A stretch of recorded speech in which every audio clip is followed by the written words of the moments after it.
Good morning. Good morning. I'm going to follow Brother Allie's example. Good morning to a group of gorgeous people. I love that, brother. I love it. Have we done something different with our chairs in here? Because I'm confused. We used to have some right up here. I guess they want the preacher to have more room to walk around. That's got to be what it is. Well, I hope you're having a great 4th of July weekend. I know that it's been wonderful. Our kids have all been in town.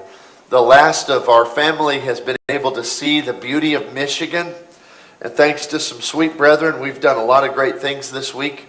We took our kids to a Tigers game, which they loved. Took them downtown and showed them the beauty of Detroit, which they loved, the beautiful parts. We got lost in some other parts too. That was quite an adventure. We had our German Shepherd in the back of the Suburban though, so we didn't feel too scared. But then we took them out. Some beautiful folks here allowed us to come over to their home. We're on the lake and we rode around on jet skis and all that. And then we went fishing on Saginaw Bay and went up to one of the cottages of one of the members. It just has been, and my kids all said, we just love Michigan. People just don't know how wonderful Michigan is. It really is a great kept secret, isn't it? It's great to be here. We love all of you. And they all said that after Wednesday night as well. What great people at the Waterford Church of Christ. Just wanted you to know that. I love you. Thank you. Turn your Bibles, if you would, to that text that was read for us in 1 Samuel chapter 10. This morning we're going to talk about what it means to ignore distractions. Anybody have a struggle with distractions in your life? Okay. Distractions are more of a problem today than ever before. Because we have more distractions than ever before. We have more distractions in much more condensed packaging than ever before. What I mean is you can pull your phone out of your pocket and there are hundreds of distractions called apps that are constantly with you 24 hours a day, 7 days a week. You can pull it out and be distracted to look on Facebook or to check your email or to check your bank statement or whatever it is you choose to do on there. And the distractions are innumerable. They've always been problematic, but today it seems like we're becoming more and more distracted than we ever have before. Now the text we're going to look at in a few moments in Luke chapter 10 is going to talk about Mary and Martha and how Martha became distracted. And that Greek word distracted that's used there in Luke 10 is the Greek word perispio.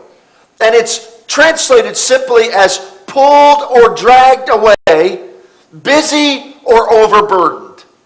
And that's the essence of what it means to be distracted. Pulled, drawn away. You're just so busy. You're just so overburdened. You're so stressed and focused on other things, trying to divide your attention, that you can't give the right mind and the right focus upon that which deserves and should be prioritized in that moment. We just partook of the Lord's Supper. And I will confess, that has been one of my greatest struggles in my Christian life because I'm a preacher. And I have often wished that a congregation would have the Lord's Supper at the end of the service. Because, Brother Allie, you've preached before. You know what I'm talking about. It's difficult not to be thinking about the things you're going to say. And I've struggled with that because I want to focus on what that's all about. You know what I mean? The song leader, we're supposed to give our entire attention and focus, but it's easy to think about the next song that's going to be led or how it needs to be pitched. You see, it's not that it's always evil to be distracted. Good people can be distracted from good things by other good things. Can't they? Distractions aren't always bad, but they are indeed problematic because they must be mastered. They must be controlled. Otherwise, nothing will receive our true focus and attention, and will never achieve excellence, really, in any area of life. You know what we have today? We have a world where we can do a whole bunch more. We can do a whole lot of things at substandard ability. but we're becoming less efficient at doing one thing well. Have you noticed that? I mean, we can multitask, but the problem with multitasking is generally when you're doing 6 things, you may do them all adequately when you could be doing one of those things exceptionally, which is better.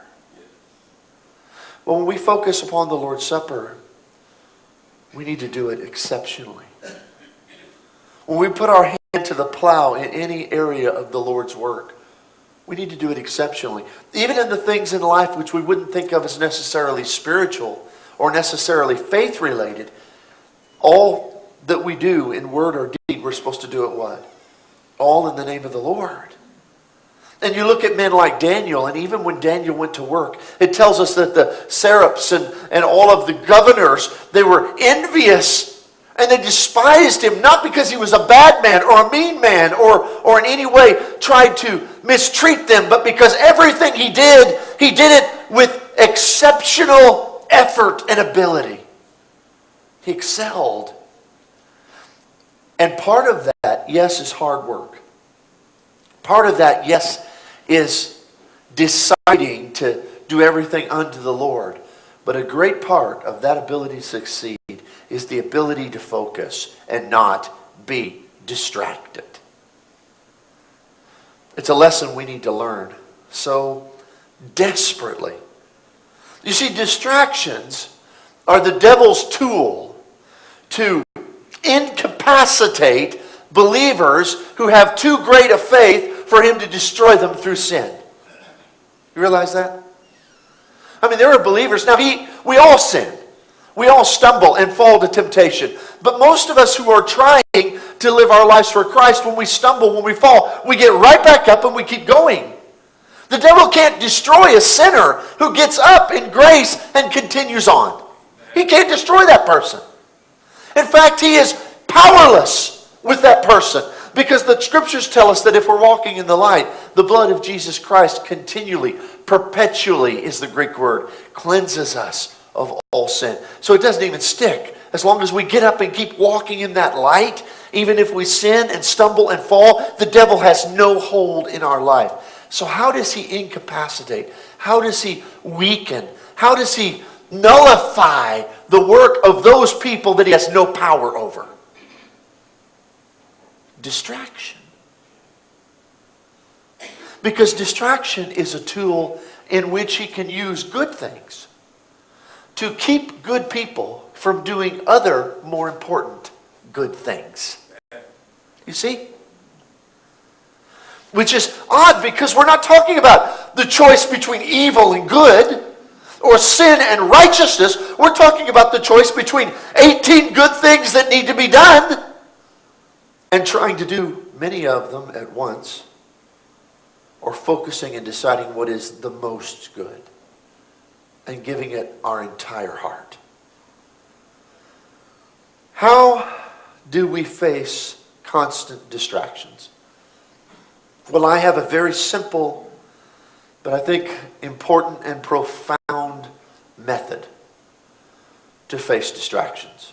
Look at 1 Samuel chapter 10. That was read for us a moment ago. And here we see the characters of Samuel and Saul.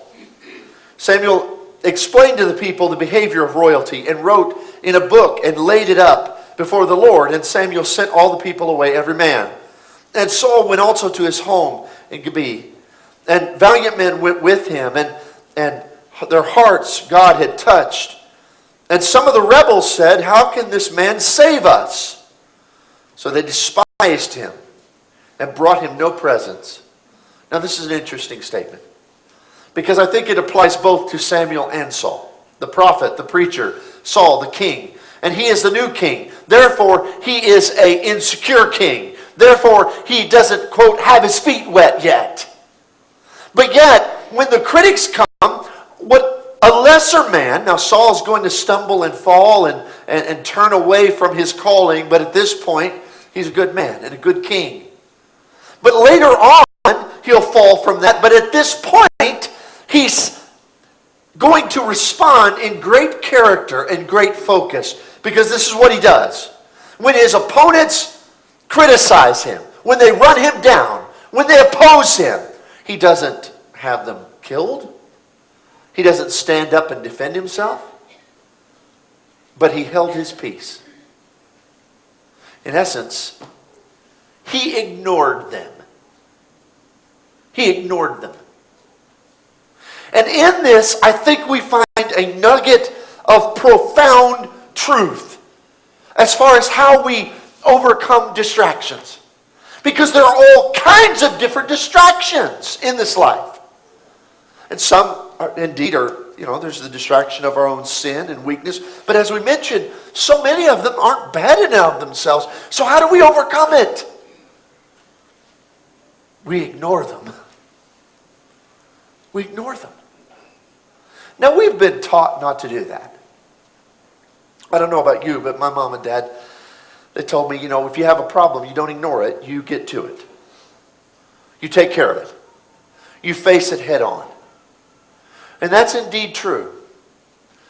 Particularly a problem that it should be prioritized. You take care of that. But this is not an issue of ignoring things that should be focused upon. It's an issue of ignoring the little distractions that take us away from that which should be focused upon. You see the difference? It's choosing to prioritize and know what is most important, focus upon that, and all the other little voices, all the other little worries, all the other little stresses that pull at us, we choose to blind them out, leave them in the peripheral, and keep our focus upon what is supposed to matter.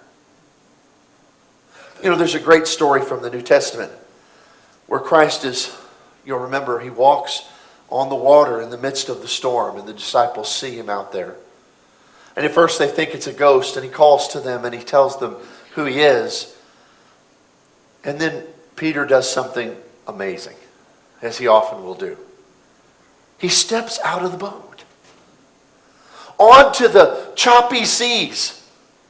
That I've never been on too big a choppy seas, but we were in 3-foot waves yesterday on Saginaw Bay, and that peanut butter and jelly sandwich did not sound appetizing at all.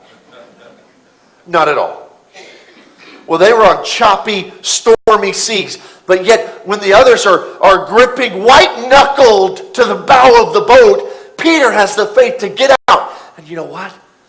He's the only other human being besides Jesus Christ in the history of the world who ever walked on water. For a while. And then you'll remember he began to sink. Do you know why he began to sink? What's the right answer? Distraction. That's why he began to sink. Now, granted, is it wrong to notice winds and waves and the storms of life? No, it isn't wrong. But in that moment, he needed to keep his focus 100% upon Jesus and leave the winds and the waves in his peripheral vision.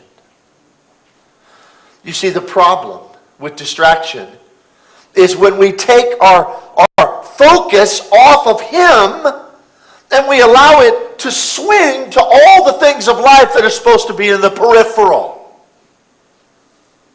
That's the essence, the problem of distraction. So what do we ignore?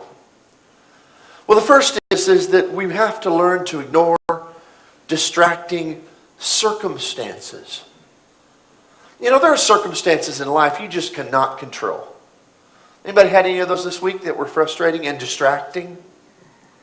Circumstances of life you cannot control.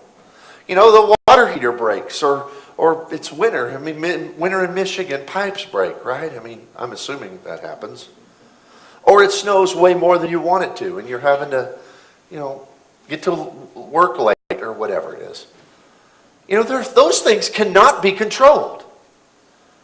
And they have a tendency, they're not right or wrong, but they have a tendency to pull our focus away from the things that we should be centered upon.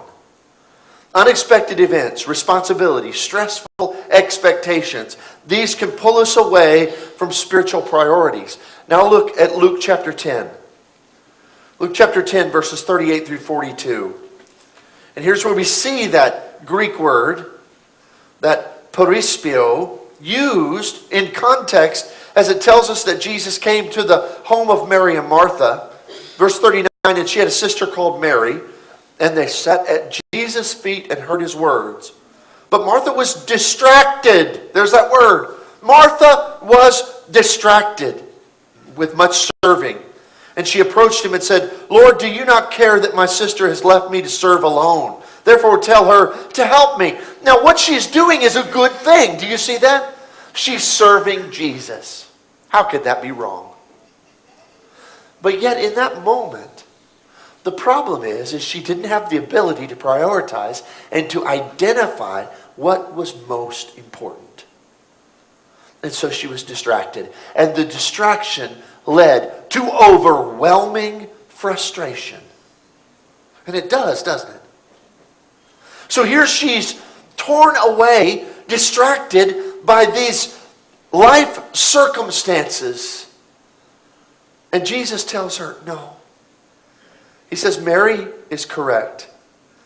Verse 42, one thing is needed, and Mary has chosen the good part, which will not be taken away from her. In other words, she kept her focus. And that's what you need to have. We need to learn. I'll tell you, there are many ways in which we as Christians could learn from our dogs. Have you ever noticed the loyalty of a dog? Oh, if we had that kind of loyalty. Have you ever noticed that the love that's absolutely unconditional? But one thing that we can learn from them, in addition to those, is we can learn the idea of focus. You come over to our home for dinner, which I'm sure many of you will someday, when we finally get in our home. Maybe in 12 days from now. That's the target date. But when you come over, you'll meet Sadie.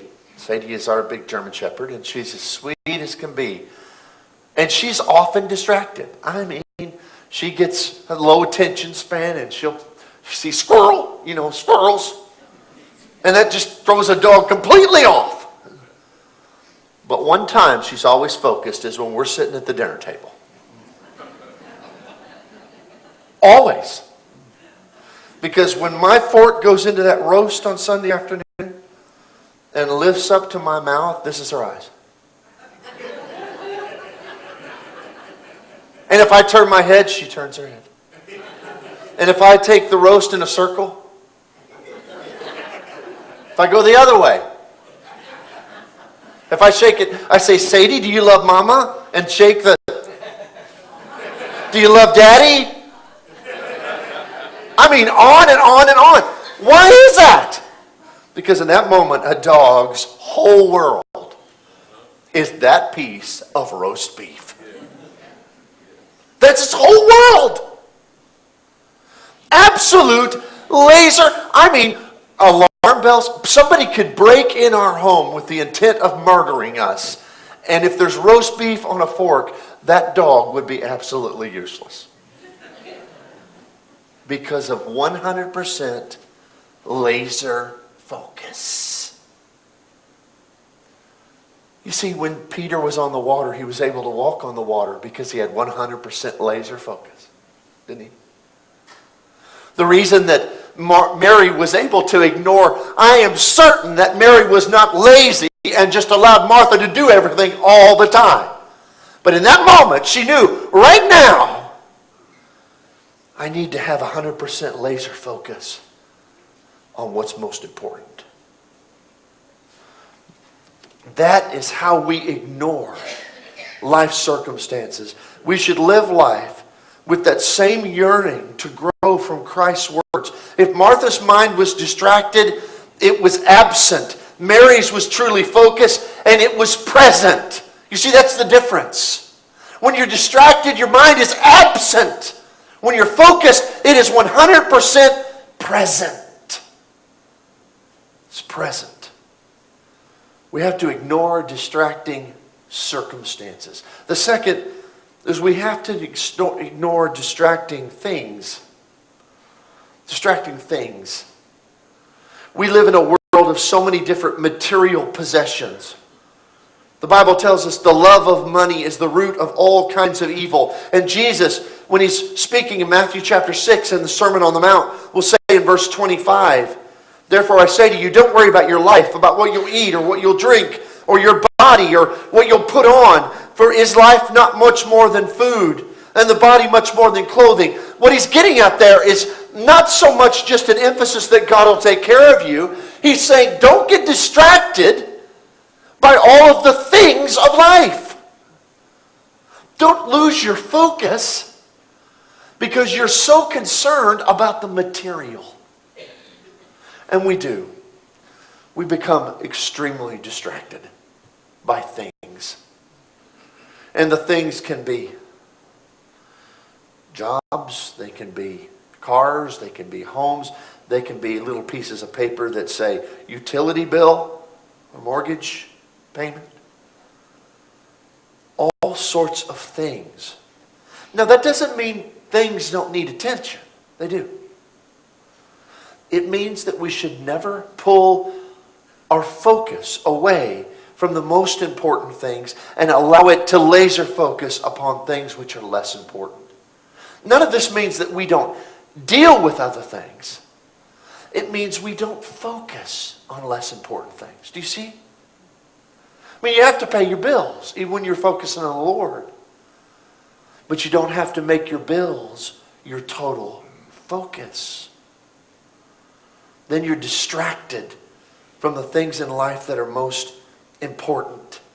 Sociologists tell us that our culture is in a state of continuous partial inattention because of our smartphones and our computers and our billboards and our radios and all of the things that pull our attention away. Neil Postman wrote that technology moves from a tool to an intruder. Have you ever seen it do that? It moves from being a tool to being an intruder. And that's all about being distracted by things. We have to ignore those distracting things. And the last is this. And this one's where the rubber hits the road. We not only have to ignore distracting circumstances and ignore distracting things, we need to learn to ignore distracting people. We do. And folks, that's hard. Because sometimes we may perceive ignoring, which is necessary for your health sometimes when people are extremely critical or hard, difficult, or insulting, to ignore them. We've been taught not to do that. You don't ignore people. And I don't mean to be rude, necessarily. But there are times to ignore people. When they and their message and their attitude and their spirit pulls you away from serving the Lord and being the best you that you can be for Him and for His kingdom, when a person in your life is constantly bringing you down instead of lifting you up, is constantly pulling you away instead of pushing you toward the things of God, that person needs to be ignored. They need to be ignored. You see, critical people can be one of the most distracting things in life. In Matthew chapter 12 verses 9 through 14, there's a controversy over the Sabbath healing. And it says, "Now when he had departed from there, he went into the synagogue. And behold, there was a man who had withered hand. And he asked him, saying, Is it lawful to heal on the Sabbath? That they might accuse him. And he said to them, What man is there among you who has one sheep, and if it falls into a pit on the Sabbath, will not lay hold of it and lift it out? Or how much more value is a man than a sheep? Therefore, it is lawful to do good on the Sabbath." Then he said to the man, "Stretch out your hand." He stretched it out, and he restored it. Jesus lived in a constant state of criticism by people who followed him around every day. You know what he did? He did what he was supposed to be doing anyway. And he did confront them at times, but most of the time, he ignored them. He just ignored them. You see, if you do anything good in life, there are going to be critics. If there's a message that the Lord's church, I don't mean Waterford Church of Christ, I really haven't seen it here, and I feel blessed to be here for this. But if there's a message that our churches need to hear, and our leaders in many places need to hear, is this. We need to ignore distracting people, regardless of their opinions, regardless of their negativity, regardless of their complaints. The church would be farther today if we had this as a modus operandi. That we're people who will do the will and the good works of our God, and the distracting voices and the distracting people will be ignored. You see, to engage those distracting voices is draining. It's draining. It pulls us down. It doesn't lift us up. And we've been called not to be people pleasers. We've been called to be God pleasers. Now, we've been called to be people lovers. But that's different, isn't it? I love my children. But I'm not all that concerned a lot of the time with pleasing my children. Correct? I love them. And I'm going to do what's best for them. But not always exactly what they want. That's how God treats us. And if we in the church would have more of that spirit, it wouldn't drain us. And we'd be able to do more. Remember Nehemiah? We don't have to turn over there because to get all these points we'd have to look throughout the whole book. But the story of Nehemiah is one of the greatest examples of leadership in the entire Bible. And Nehemiah, you remember there were two characters by the name of Sanballat and Tobias? And Sanballat and Tobias, they were his constant enemies and critics. I mean, they didn't raise sword against him. They just grumbled and griped and complained and lodged their petitions and their objections over and over and over again while he's trying to rebuild the wall of Jerusalem. They criticized his credentials to build the wall, whether he was the right man. They criticized the quality of the wall that was being built, whether it was good enough or as good as it used to be. They criticized him before the elders. They criticized him before the people. They tried to embarrass and humiliate him over and over and over. So what did Nehemiah do?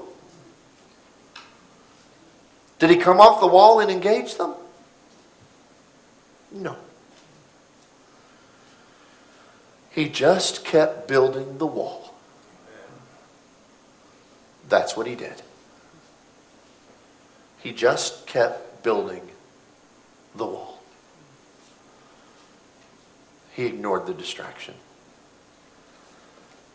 You remember David and Bathsheba?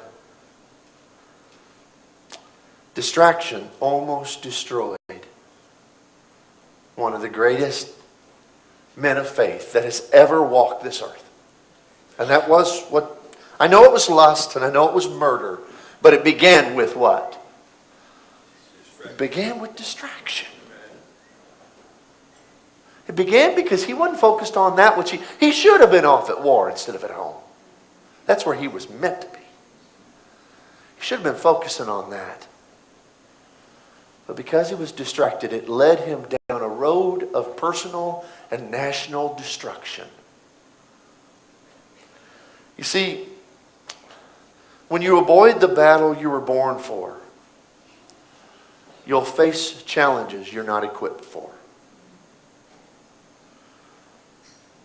Because we're distracted from what our purpose, who we are, what we're good at, what God's called us to be.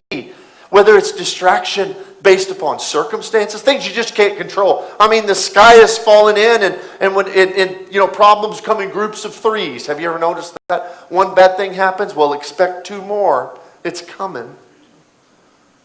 And it can be distracting. Don't let it distract you. Deal with what you got to deal with. But keep your focus on where it's supposed to be. Sometimes we're distracted by things. Be it that little smartphone in our pocket, or the stuff we're trying to accumulate, or the bills that come in the mail. Deal with what you need to deal with. But keep your focus where it needs to be. And sometimes, more often than not, we're distracted by people. Critical, negative voices, whatever it may be. Don't be rude. Listen to your mama, but listen to the preacher too. Ignore those voices. Stay on the wall. Nehemiah was a success. And now the only reason we know the names Tobias and Sanballat is because we know that they weren't men of faith. Because we know who was. This morning, if you have some distractions in your life that have been overwhelming to you, or if you've not come to Christ and you need to make that decision today and be baptized in His name, be born again, washed clean, whatever your issue, whatever your distraction is today, make a change right now. Come as we stand and as we sing.